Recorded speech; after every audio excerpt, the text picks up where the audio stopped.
the building has character that needs to be honored.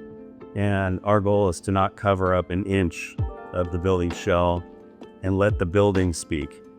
Then we layer in the modern improvements and all the lounges and all the cool amenities. So on the first floor was all amenities like we talked about.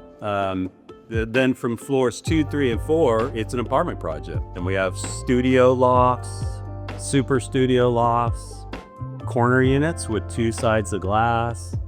We have long 2-bedroom units. We have loft units. And we have super 1-bedrooms, which is a hyper large 1-bedroom unit.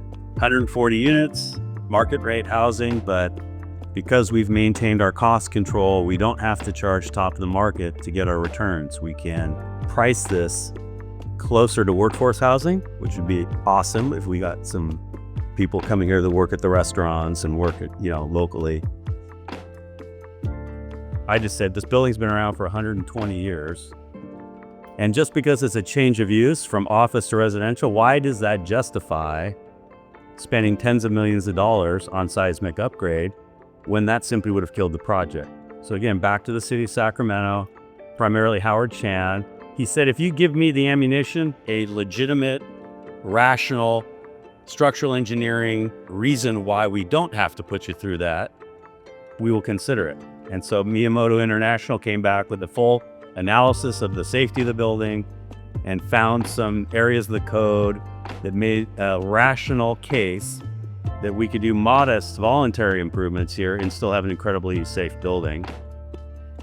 So this project was really challenging because this is actually the building is made composed of 1930s, 50s, 60s. It's just mixture.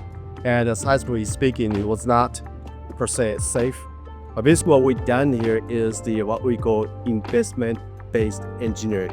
What is a really affordable money they can spend on, that the developer can spend on, but how can we actually maximize to reduce the risk for seismic? That's our approach taken, and working with BSC was criminal, and we just made it happen.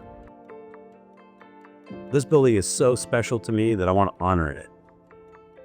And without the government telling me I have to do it, I want to do it because this building deserves to be honored.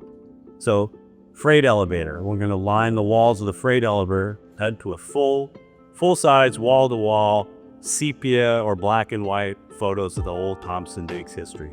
So this will be almost like a little museum of the history of Thomson-Diggs in the freight elevator. And anywhere we have an opportunity to do that, we're going to do it.